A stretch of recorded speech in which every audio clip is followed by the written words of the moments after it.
कभी किसी पक्षी को घोंसले की नींव बनाते देखा है? अथक परिश्रम करके तिनका तिनका बिटोर कर वो पक्षी अपना घोंसला बनाता है, अपनी संतान के लिए एक सुरक्षित घर बनाता है। और फिर कहीं से तीव्र आंधी आती है, भारी वर्षा होती है और उसका घोंसला तिनका तिनका करके बिखर जाता है। फिर वो पक्षी क्या करता है?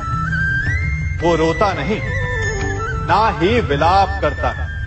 वो बिना विलंब करे फिर से अपना घोंसला बनाना प्रारंभ कर देता है और सफलता पाता है। फिर हम क्यों छोटी छोटी असफलता से भयभीत होकर परिश्रम करना छोड़ देते हैं? एक बात सदा स्मरण रखिएगा, हर वृक्ष कुल्हाड़ी की एक मार से नीचे नहीं गिरता, हर चट्टान घन के एक प्रहार से नहीं टूटती। सफलता पाने के लिए अनावरत परिश्रम करना ही मात्र एक मार्ग है। स्वीकारण, सत्य का स्वीकारण मनुष्य के लिए बहुत ही महत्वपूर्ण है। जब तक मनुष्य सत्य को स्वीकार नहीं करता, उसे असत्य से लड़ने की शक्ति प्राप्त नहीं होती। जब आप भोजन करते हैं तो क्या होता है? आपका पेट स्वीकारता है कि वो भर चुका है और आप भोजन करना बंद कर देते हैं। जब आपको निद्रा आती है तो क्या होता है? आपका मन स्वीकारता है कि आपका शरीर थक चुका है और उसे विश्राम की आवश्यकता है। उसी प्रकार जब आपको किसी व्यसन को रोकना हो तो आपको स्वीकारना पड़ता है कि बहुत हो चुका, चाहे वो लालच हो या मदिरापान। उस व्यसन का त्यागना तभी प्रारंभ होता है जब आप ये स्वीकार कर लेते हैं कि आप उस व्यसन के बंधक हैं। हम में से ऐसा कोई नहीं जिनकी परछाई उनसे दूर रहती। हमारी परछाई सदैव हमारे साथ रहती है। कदाचित हमारी परछाई हमारे कर्मों के फलों का संकेत है। कदाचित इसी कारण कई बार हमें अपनी परछाई से भय भी लगता है, परंतु इस भय से निवारण पाने का एक साधन अवश्य है। वो है सूर्य की ओर मुख करना या किसी प्रकाश के स्रोत की ओर मुख करना, क्योंकि तब हमें हमारी परछाई दिखाई नहीं देती।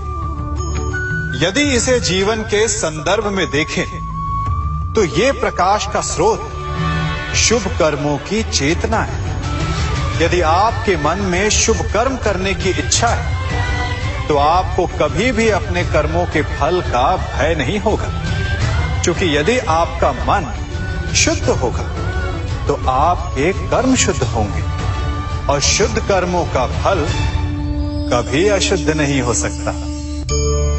आज मैं आप सबको एक कथा सुनाता हूं। एक दिन प्रातः एक व्यापारी अपने घर से निकला। घर से निकलते ही एक बिल्ली ने उस व्यापारी का मार्ग काट दी। व्यापारी घबरा गया। वो फिर से घर लौट गया और शुभ घड़ी की प्रतीक्षा करने लगा। और जब वो पुनः अपने घर से निकला तब वो वाहन जा चुका था जिससे राजा तक पहुंचकर उसे भेंट देनी थी। राजा को भेंट नहीं मिली। राजा क्रोधित हो गए। राजा ने उस व्यापारी का व्यापार बंद करवा दिया। इस कारण व्यापारी क्रोधित होकर घर पर अपनी पत्नी से लड़ बैठा। पत्नी अपने बच्चों समेत मैके वापस चली गई और उस व्यापारी के जीवन में यदि कुछ रह गया था तो केवल अंधकार। और इन सब का कारण वो उस बिल्ली को मानता रहा जिसने उसका मार्ग काटा था। ऐसा ही एक दूसरा व्यापारी राजा को भेंट देने निकला और उस व्यापारी का मार्ग भी एक बिल्ली ने काट दिया। वो व्यापारी तनिक घबराया, परंतु उसने आगे बढ़ना अधिक उचित समझा। राजा तक वो समय पर पहुंचा। उसने राजा को भेंट दी। राजा प्रसन्न हुए और राजा ने व्यापारी को अपना व्यापार बढ़ाने की अनुमति दी, स्वर्ण आभूषण दी। जब व्यापारी घर पर पहुंचा तो पत्नी को आभूषण और अपने बच्चों को देने के लिए वस्त्र थे उसके पास। हर ओर प्रसन्नता थी। समझ रहे हैं ना, दोनों के साथ एक ही प्रकार की घटना हुई, परंतु दोनों की प्रतिक्रिया भिन्न थी। ऐसा ही हमारा जीवन भी है। हमारे जीवन में प्रारब्ध का अपना स्थान है, परंतु उससे कई अधिक महत्वपूर्ण हमारी प्रतिक्रिया, हमारे सोच का प्रभाव है। क्योंकि यही हमारे जीवन को आकार देते हैं। इसलिए अपनी सोच को सकारात्मक रखिए, आपका जीवन सदैव आनंदमय रहेगा। आप इन दो पात्रों को देख रहे हैं। मेरे इस पात्र में जल है और ये पात्र मिष्ठान से भरा हुआ है। दोनों ही पात्र भरे हैं, परंतु देखिए, मिश्री को जल में मिला दिया, जल ने मिश्री को अपना लिया, मिश्री ने अपना अस्तित्व खो दिया। परंतु जल को अभिमान है कि उसका अस्तित्व अभी भी बना हुआ है। परंतु जो इस जल को चखेगा उसे अवश्य पता चल जाएगा कि ये जल अब वो जल नहीं रहा, ये अब शरबत बन गया। हमारा त्याग, हमारे बलिदान भी ऐसे ही होते हैं। जो इस बात को अनुभव करते हैं वो समझ सकते हैं कि कैसे हमने समय की धारा को बदल दिया।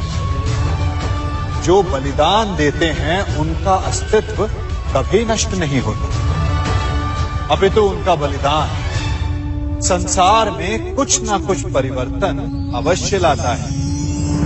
हम सभी कभी न कभी, कहीं न कहीं अपने जीवन में यात्रा अवश्य करते हैं। हमारी यात्रा में कभी पक्के रास्ते आते हैं तो कभी कच्चे रास्ते। पक्के रास्ते मनुष्य बनाता है और कच्चे रास्ते जानते हैं कैसे बनते हैं? चलते चलते बन जाते हैं। जब लोग एक स्थान से जाते हैं तो पैरों के दबाव से नीचे की घास कुचल जाती है।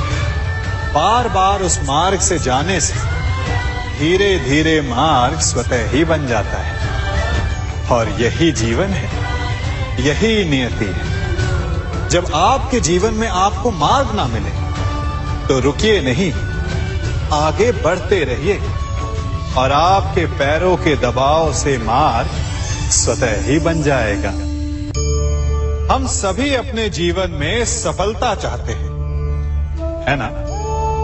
उसके लिए हम रात दिन परिश्रम करते हैं, कड़ी मेहनत करते हैं, परंतु फिर भी असफल हो जाते हैं। परंतु ऐसा क्यों होता है? कभी सोचा आप सबने? क्योंकि सफलता पाने का मंत्र बड़ा कठिन नहीं, बड़ा सरल है।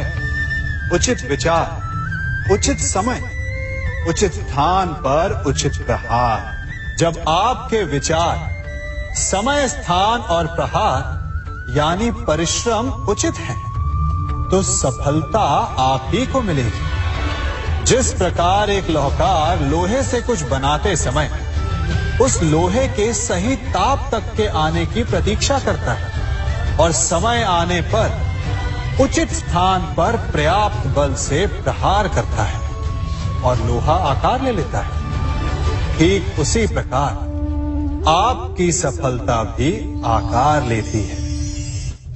हम सभी को अपने जीवन में कभी ना कभी निराशा मिलती है, असफलता मिलती है और अधिकतर लोग इसके पश्चात भाग्य का रोना लेकर बैठ जाते हैं। कुछ कहते हैं कि जिस स्थान पर मैं हूं उससे कई ऊंचे स्थान पर होने के योग्य था, परंतु नहीं जा पाया।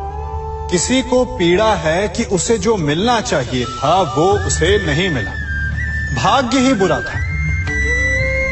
भाग्य क्या होता है? भाग्य वन में खिला पुष्प देवताओं को चढ़ाया जाएगा, या किसी सुंदरी की वेणी में वो सजेगा, या फिर उसे कुचलकर उत्पाद बना दिया जाएगा।